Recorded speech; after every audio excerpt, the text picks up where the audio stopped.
Ladies and gentlemen, welcome to Wrestle Horror. Greetings, viewers and listeners. Welcome to another edition of the Wrestle Horror Podcast. This time around, we're going to talk about wrestling. But before I get to that, let me introduce first my co-host, Donnie Hoover. Hey, everybody. What's going on? And one half of the Women of Wrestling, Chris Millspaugh. Howdy, y'all. And we've got a really special guest for you this week, everybody. How many listeners out there remember the original Gorgeous Ladies of Wrestling? Because we have got a treat for you today. We have got the Royal Hawaiian on the line with us. April, how are you? I'm great. Aloha, everybody. How you doing? We are doing fabulous. Thanks so much for taking some time to chat with us on Wrestle Horror. My pleasure. Anytime. Donnie, I believe you had some questions for the Royal Hawaiian. Oh, yeah, absolutely. Well, first off, how did you come up with the name the Royal Hawaiian? Was that you, or did the Glow people tell you what your name was going to be?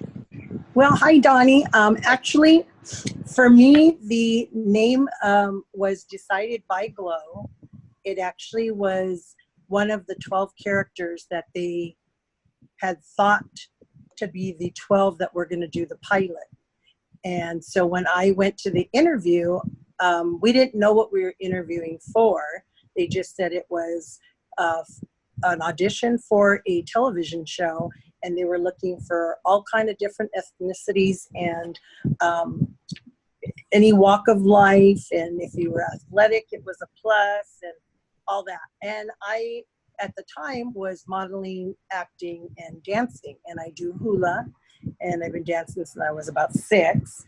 And that was on my resume. So I guess once I got there, the audition was in Hollywood at the Hyatt Hotel on Sunset.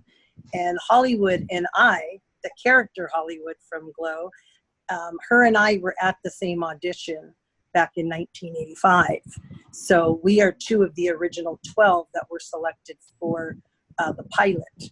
And because I had the background in hula, and I think the look that they maybe were looking for, they, selected so many, and then they worked it down to 12, but they kind of had girls in mind of which characters they wanted to play.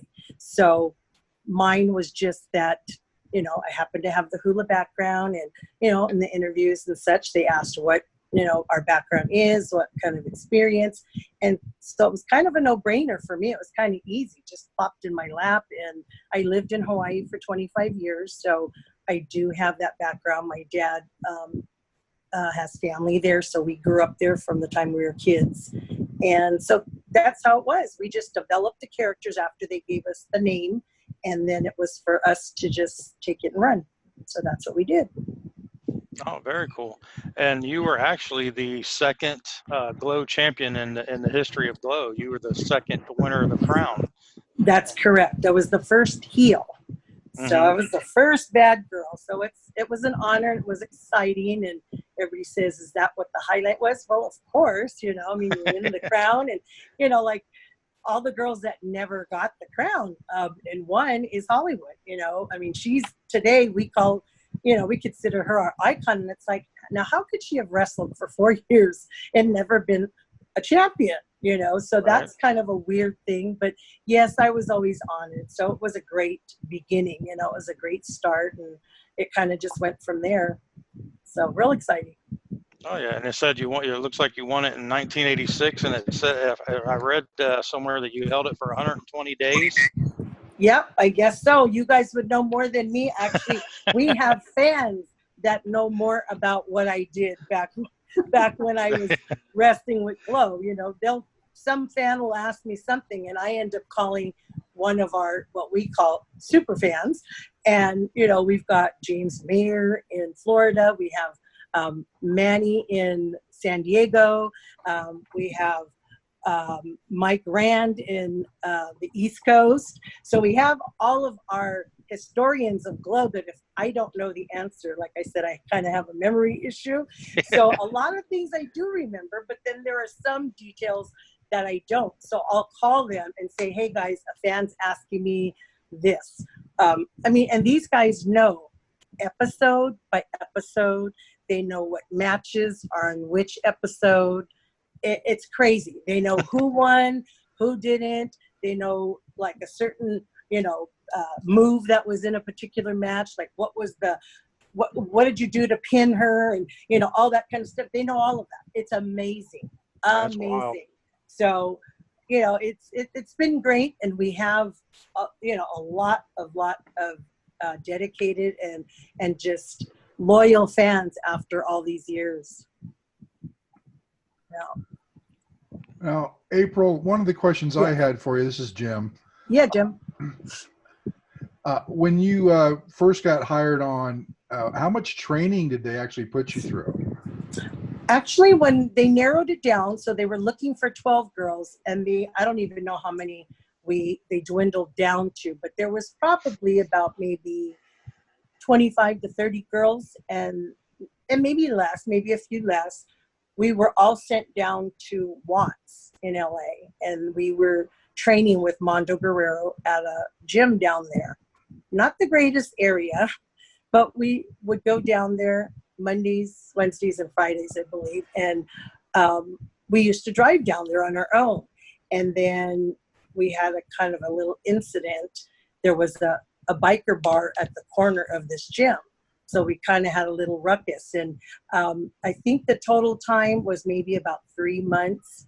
And David McLean actually hired someone from the biker bar to be a guard for us because there was some kind of ruckus he was worried about our safety and such. So they hired someone for the biker bar to be available when we were coming in and when we were going out so that there wasn't any problems.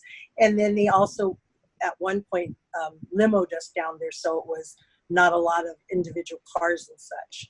But it was about 3 months or so, and we started off, and the ones that couldn't get certain moves or just weren't getting a hang of it, we go the next day, and that girl wasn't there, this girl wasn't there, and they kind of weeded them out if they thought they weren't able to grasp the training. I wasn't an athlete, so I do have athletic training. I had never done wrestling. I played softball. I played baseball. I played boys Little League baseball when I was a little girl because they didn't have girls sports. So I actually played baseball, Little League boys baseball with my brothers. And that was the first thing I did athletically. My brothers played football, but I didn't voyage into that, but I did do the baseball. And then I also played basketball. And then when they came out with girls softball, then I switched from baseball to softball. And that was fun because I was playing with other girls. And so when we went to the training, they were like, okay, does anybody have any background? Who's familiar with wrestling and who's not? And I was also a cheerleader, so I had the tumbling background. I was a cheerleader from the time I was 6. My brothers were in Pop Warner or Junior All-American football, and so I was a cheerleader. So I started at a young age, and all through grade school, high school, I was a JV and a varsity cheerleader. So I did have that, which was a plus because then you at least had the experience with doing, front rolls and cartwheels and round-offs and round-offs, back, all of that good stuff, So that helped. And then it was really exciting because, of course, we had Mondo Guerrero, so the best training, right? And it was really exciting, lots of fun. I can tell you one time during training, some of the girls were messing around and not paying attention to his instructions. So he took the closest girl that was by him and wrapped his arm around her, held her in a sleeper hold, and let her fall to the ground. And he got everybody's attention. So all the girls straightened up. That's a way to do it. Of course, and we were like, holy moly, what was that, right? And so then the girl comes to and he says, okay, any more messing around while I'm talking and trying to teach you is going to be out the door. You see what just happened? that's what's going to happen if you don't pay attention. So from then on, it was good to go. He had everybody's full attention. And they just kept weeding the girls out and so we eventually ended up with 12 of us. And he continued to train us.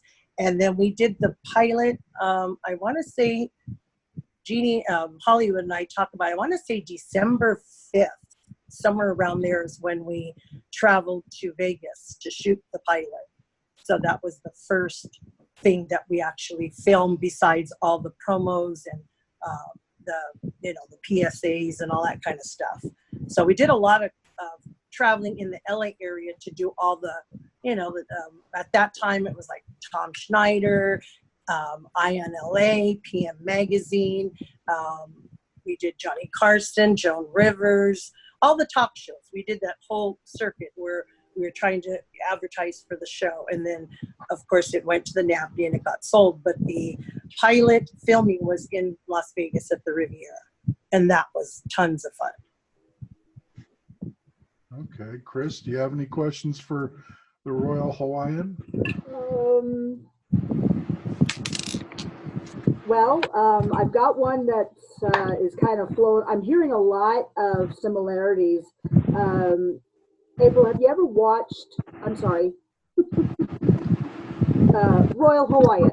Oh, you can call me April. I don't mind. Whatever you want to call me is fine. No problem, Chris. Anything. Have you ever watched the Netflix show? I have. Okay. I'm hearing a lot of similarities between your past in Glow and the actual show. So are you finding that it's pretty true to form? I would say maybe 50-50. Okay. Really, they saw our documentary, the producers of Netflix Glow, and then I guess that's what prompted them to make a show after they saw that. So when I saw season 1, it was awesome when we heard there was going to be such a thing. We're like, what? Someone's making a TV series about us? So it was exciting. So we were just waiting till it came out. Then when it came out, we were excited. There were a lot of girls at the beginning who did not like it and were actually kind of not real positive. They actually went on interviews and went on camera talking about what was happening on the show and how horrible and terrible and all this, which it wasn't. But that was the interpretation of some of the girls who weren't happy that it wasn't exactly like our show. They're two different shows. Our show was a family show. We had kids at our live show, and we have kids that watch us on TV when it was on TV that were kids. Now, the Netflix show, I would say that the age of the kids that were watching our show could not watch Netflix, at least not now with even seeing season 3. But, some of our fans used to have to lie to their parents. They'd say, okay, good night. And the moms would tuck them into bed. And then once they knew their parents were at least almost sleeping, they would run with their siblings to the TV and they would turn it on and they would fake. And like one brother-sister story that we've learned was the brother sat at the TV, the sister sat at the door, and if she heard footsteps or the parents, calling or making noise or whatever, she'd tell them, change it, and they'd have a little tag team kind of thing going on. And then I learned this was one guy's mother saw him watching the original Glow show, and she saw Chainsaw and Spike, and she saw the chainsaw and went berserk. So she told him, turn that TV off, and she went and blocked his cable so he could no longer access Glow anymore. So he was bummed. So there are a lot of stories that we hear from the fans, but for Netflix Glow, it was based on our show for sure. But our director, Matt Simber, was not a druggie. He didn't do drugs. He didn't smoke. He was a gambler, and he loved women. That was his thing. He didn't do drugs like the show right Mark. Yeah. So that part, it's far-fetched. Now, Netflix, they're here to make money and to get viewers. What sells? Mm-hmm. Sex and drugs. Sure. So, it's not to say that, personally for myself, I don't know of a lot of the details that went on when people say, oh, but we know blah, blah, blah, blah, blah, blah, blah. And I say, well, you know what? I was only there for season 1. So I can tell you that I was not involved in any of that kind of stuff. But what happened after the fact, I can't really verify or deny. But I do enjoy the series. It took me a couple episodes to kind of get warmed up to it. But as it's gone on, it's gotten better. So like I liked season 2 more than 1, and I like season 3 more than 2. So, you know, and now that we found out there will be a 4th and a final season, which is a bummer, but it's exciting because at least we're getting one more. And who knows? I don't know. I mean, if Netflix is getting rid of it after the 4th season, I don't know. Is it possible for somebody else to do something with it, to continue it? Or I don't know. I'm not really, you know, versed in all of that kind of sell a show and can someone pick it up or not pick it up, but we'll see. I know the fans will be bummed. Pardon? Oh, yeah, definitely. Yeah. I'm a fan. Yeah, we get it. I knew Netflix would have a lot of artistic license with it. That's just what Netflix does. I was just curious how much you thought there was a similarity to.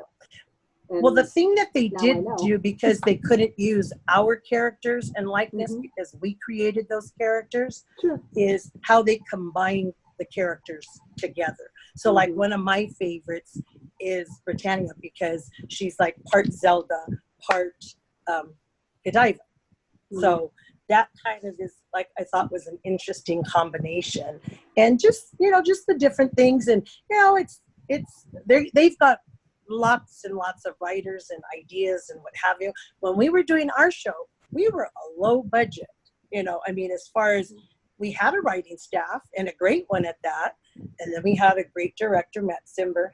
But, you know, a lot of the stuff we came up with ourselves. So the gimmicks and actually just taking our character, developing and running with it, they basically said, you know, Matt was really good and wanted to get the creative side going. And, you know, it was a lot easier for me that my character was just dropped in my lap and I could do what I want. And it was based on a Hawaiian girl, you know, versus me getting a role and being in some movie or play or whatever. And I got to learn lines that the thing is already written for.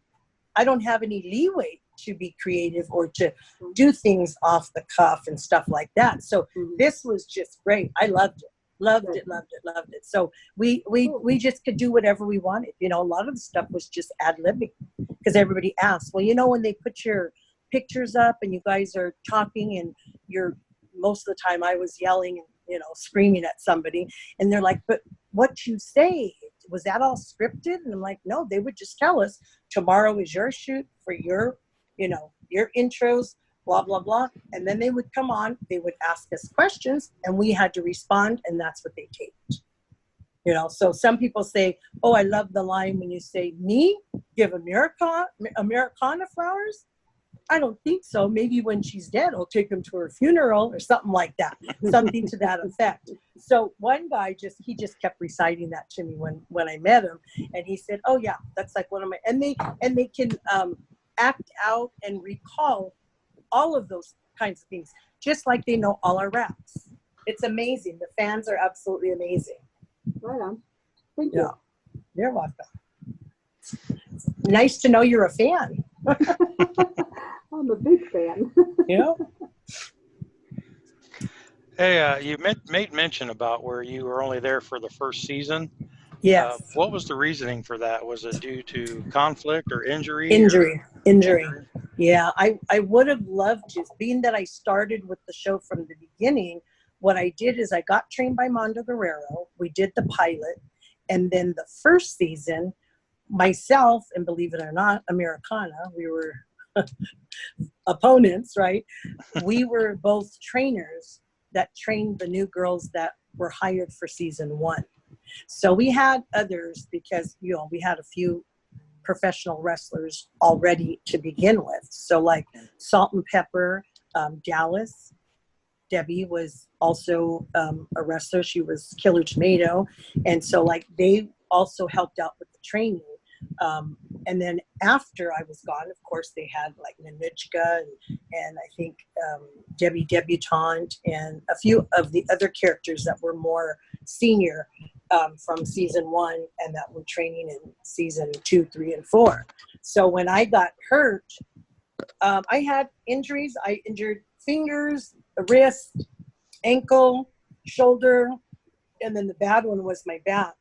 And I wrestled barefooted prior, I want to say it was pre-pilot, and I think it was the Tom Schneider show, and we had a ring there, but it wasn't a wrestling ring, so it was really just like a boxing ring with just the tarp on top, but with the ropes. And I tripped and fell, so I kind of twisted my ankle, and I've had a twisted ankle since high school in basketball, and it's been an injury my whole life. It never completely healed. I would have been better if it was broken, but I've never been able to sit Indian style with my legs crossed on that ankle anymore, not like before I did it. So when I did this spring, it was bad, but I just worked it. So from that point on, I said I'm wrestling in boots. So that way, if I needed to put a brace under the boot, if I was having a bad ankle, that could be done. And just because it was so much more dangerous, like Jungle Woman, she wrestled barefooted. And I think there were a couple others, but she was one of the first ones that wrestled barefooted after I quit wrestling barefooted. And then the big thing is when I hurt my back. So everybody said, well, which match was it? And it wasn't really like an incident like Susie Spirit in her arm. We know that was the headhunters that she got. Mine kind of was a gradual to where all of a sudden I woke up one day and I couldn't get up, couldn't walk, that kind of thing. So I went back home to LA and I went to the doctors and I saw an orthopedic and they said, yeah, it's not good news that you've got 2 herniated discs and, we're thinking you may need surgery. It was my L4, L5, so kind of right in the crook of your lower back. And so instead, like a dummy, they had asked me, do you plan on having a family? And I said, well, sure, I'm only 21. What do I know right now? I said, if you're asking me that, yes, I would like a family, whether it happens or not, we'll wait to see. But so then they said, well, if you plan to, we suggest not to go back to doing wrestling. So like a dummy, well, not like a dummy, I listened. And then if I had been smart or I would have thought about it, I would have gone back to Vegas and maybe talked to David and Matt and said, hey, this is the deal. What else can I do? Can I train? Can I be a manager? Can I be a commentator? Could I do interviews? What other capacity could I work in, right? And I didn't even think of that at the time. So I just said, okay, you guys, it looks like that's it. Went on my merry way, and I thought, okay, now what do? I went and got a regular job. So my mom worked for the airlines, and I didn't want to lose my travel. And so I said, maybe I just need to go get a real-time job. And so I ended up working for United Airlines for 25 years. So that's all I did. So from the time I stopped Glow, that was the only job I had. And then I retired with a medical retirement because of my back injury. So I had a reoccurrence and I got hurt at work, and that kind of did me in, along with I was exposed to toxic chemicals there. So everybody I have somebody I just want to help write a autobiography, but I don't really want to do a book. I'm thinking of doing a short documentary to kind of tell all of this in detail and then to get into what did happen after I left Glow and what happened with United, because there were about 54 of us who ended up being exposed to these toxic chemicals. So we had a few employees die and it go pretty far. We had Aaron Brockovich, the attorneys and the doctors that did that case were our attorneys at the beginning. And then, of course, United didn't play nicely, and, all that's a whole nother story. But so that's how it happened. And then basically I went on and, I got married and started a family. And I had my first son when I was 33, and he's now 24. And then after that, a few years later, I got pregnant again and I lost that baby. at 6 months. And then about another 4 years after that, I got pregnant again. I lost that baby again at 6 months. So the doctors may have not have been wrong when they suggested I stop wrestling, because we don't have a definitive answer on why those things happen, because at the time I was exposed to those toxic chemicals, and I was ingesting the chemicals as well as the baby was getting it. So that's kind of the story that happened after the fact. And then now here we are 33 or 4 years later, and I'm on the phone with you guys and, doing a podcast, and we're talking about something that we did back in the 80s. Now, who would have ever dreamed or thought of that we'd be doing this, right? So Right. hindsight, everybody, when they asked me, why didn't you go back? And I said, you know what? I don't know. I said, I guess because I got so involved in my job and I was working and I was making good money that it just never dawned on me, hey, well, what was I going to do? I mean, at the time I worked here in Los Angeles. I moved to Hawaii, and I worked in Hawaii. I transferred back and forth like 3 different times. United transferred me because I did different jobs and so forth. So I moved back. But had I thought about it, I could have done what I said, been a commentator, because I didn't leave on bad terms or anything. So had I thought of one of these things or said, Matt, well, what do you think? David, what do you think? Can you find something for me to do? You want me to, I don't know, carry pineapples in and instead of crushing them, hand them out to fans and do something. I don't know. I mean, they were creative. I mean, we had Steve Blank and all, the other writers that we had. I'm sure they could have come up with something, but it just didn't even dawn on me to pursue that. So, I miss it because I've had Otto Von Clutch. I don't know if you know who he is. He's one of the younger male wrestlers out of the California area. And he wrestles with, what is it? Inland Wrestling, ECW, and ECW. And one day, I had met him at a different show, and then we stayed in touch, and we were texting back and forth, and keeping each other abreast of what was going on. And so he said, hey, I'm wrestling on Friday and Saturday. He says, any chance of you coming down? I said, for sure I can. I said, let me see if I can get a few of the girls to come out and support you, right? So then he calls me back and he says, hey, can you be my manager? He says, Friday night, do you think you could come? Because he's a surfer dude, hang 10 and shaka, and he comes in his wetsuit, or he's got that hairy flips and stuff. So he said it would be perfect. Could you come in and I'll check with them to make sure it's okay that the Royal Hawaiian's going to be my manager tonight. And so he did. He passed it through. The promoter said, good, or the day before. And he said, do you want them to put you on the flyer? And I said, well, I don't know if it needs to be all that, but I said, I'll do it. And so then I was trying to get things together, and I thought, well, if I'm going to do this for this guy, I need to come, Royal Hawaiian out. So I thought, okay, I need to get a pineapple. I got to come in with the real pineapple. And of course I have flower lace and all that. Well, he already had it covered. I got to the place and I just wanted to check in first, and then I was going to run to the market to get a pineapple. He had the pineapple and a fresh double orchid lei for me.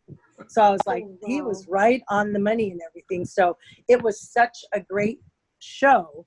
They announced me as one of the Glow champions, blah, blah, the whole 9 yards, a regular announcement, manager of the Royal Hawaiian from Glow, blah, blah, blah. And then I had fans there. So, of course, they were screaming because they knew who I was, not expecting that I would be there. And then, of course, they have him come out. And then he says, well, do you want to get involved? I said, sure.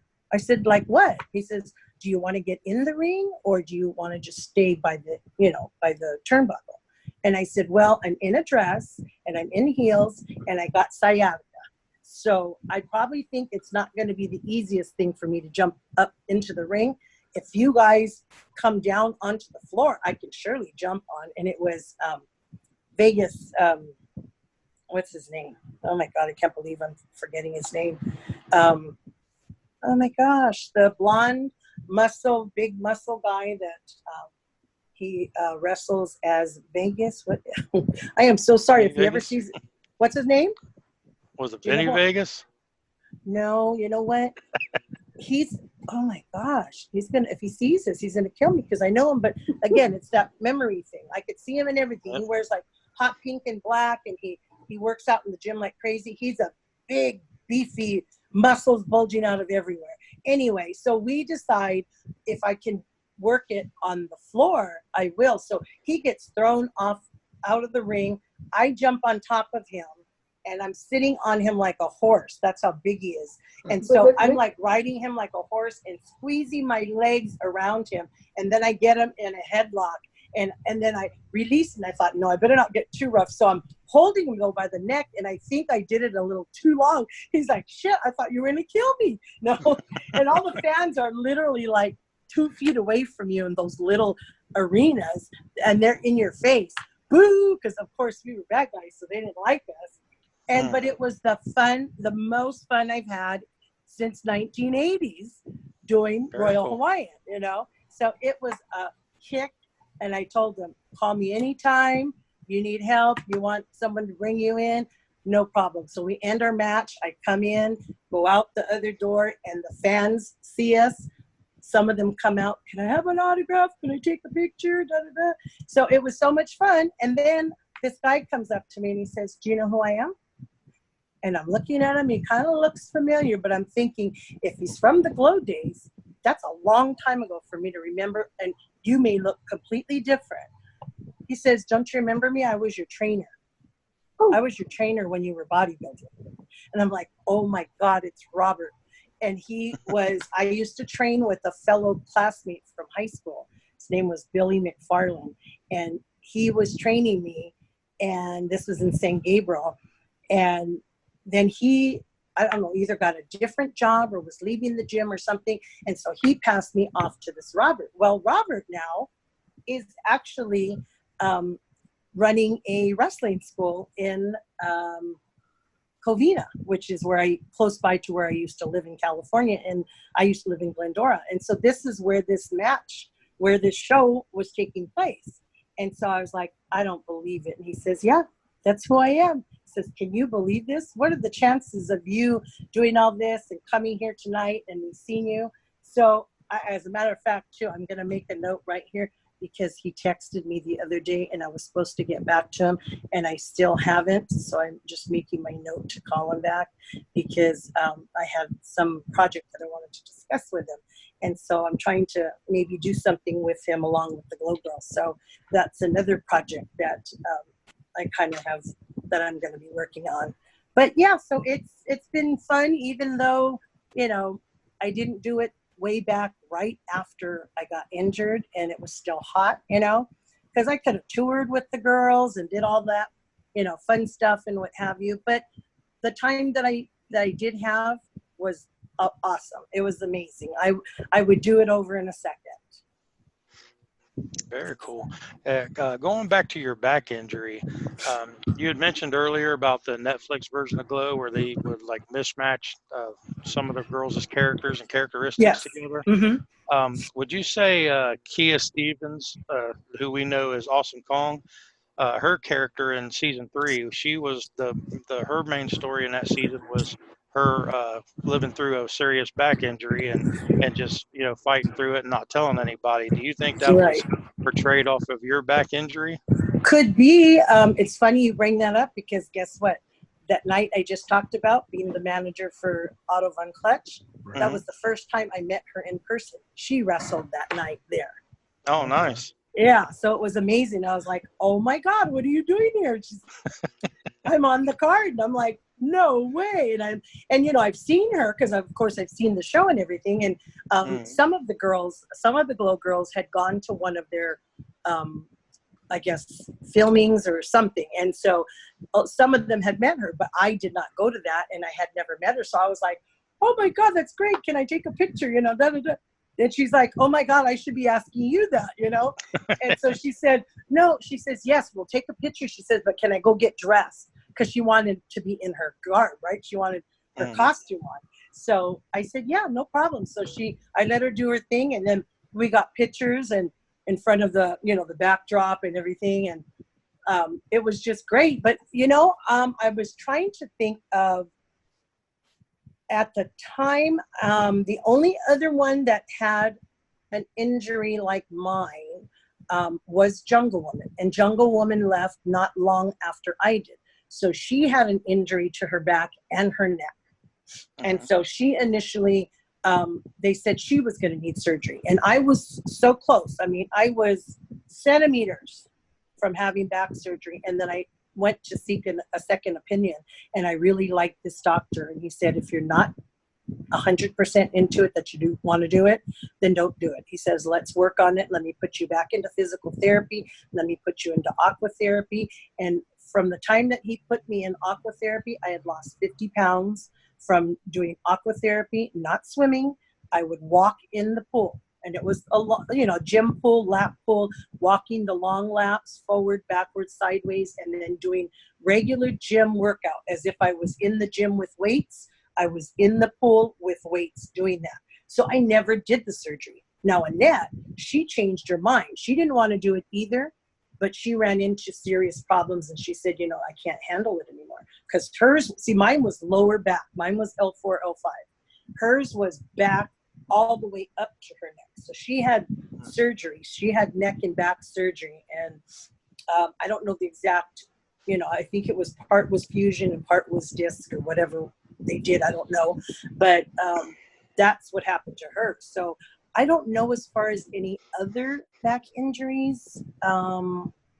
That's not to say that there weren't any, because like I said, I was only there for season 1.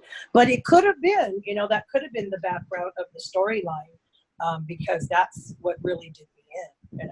I think, I probably would have, I would have developed into a regular character and playing it like I did that whole first season, but then it ended. So,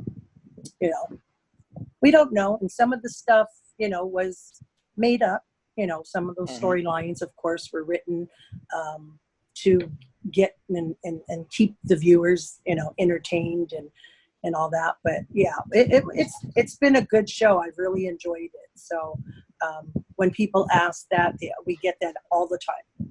What do you think about the next show? I loved it, from the beginning, regardless of whether we got to participate or not, because there were some that were, adamantly not happy about it, that we did not get asked to participate, did not ask for, even just an interview of each of us to get some character background. But it was just, Ursula, Babe, the one who, I guess, leased the Glow name or whatever, because she owns the name of Glow. So, but yeah, it was a good show, or it is a good show, and probably will continue to be great next season. So it's a shame that, it's going to come to an end, but we'll see.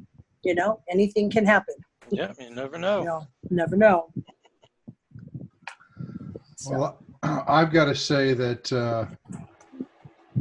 regardless if it's the original series with you and the other girls, or if it's the Netflix series, they're pretty much both immortalized.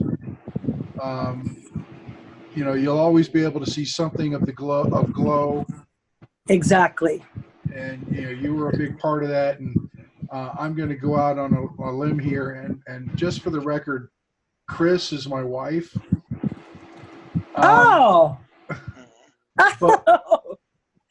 But I'm going to say right now that I had a big crush on you during the original series. Well, thank you, Jim. I get that a little bit. I'm mostly with Hollywood when we're on the road or we do an event and Lightning. So the three of us are usually together. And I always say, and I promote the fact that Jeannie Hollywood is the icon of Glow. I mean, she did all 3 seasons. She toured. She still works today. She's an awesome character. She's done well. She's got her own production company, and the fans love her. She's beautiful, right? You see her. So when we go off somewhere, there's no jealousy on my part. I mean, she's earned everything she has. There are some girls that are very jealous of that. But you know what? She's worked her butt off. Right. And when people come, they'll come to our booth. And, you know, she's got tons of care. I mean, granted, she's been there. You know, she was there for all that time. I was only one season. But guess what? I still do have a lot of fans. And I still do have those men that come up to me and say, oh, I have you to thank for my boyhood when I was in school. And some of them will give me a little bit more of the story that I really want. But it's really cute because they were young men, you know, like maybe 13, 14, 15. Not maybe the younger ones. And no, they do. Because how old were you when you were watching us? Oh, see, now I was in my early 20s. And I was dating him at the time. At the time you were? Oh my God, so you must have hated me. We've known each other for 40 plus years. Okay, well, so then you were secure in it. See, that's just like, uh-oh. Oh, I know him. The day he stops looking is the day he dies. And hit something, guys. Wait. Oh, we can still hear you. Okay, but then I don't see you. Uh-oh. What did I do? I came close to something. Anyway, maybe that will get... There we go. And this ends part 1. Next week, we will follow up with part 2. Make sure you follow us on all of our social media outlets. Facebook.com/WrestleHorror. Instagram @WrestleHorror. Twitter @WrestleHorror. On our YouTube channel, the Wrestle Horror Channel. Also, you can find us at www.wrestlehorror.com.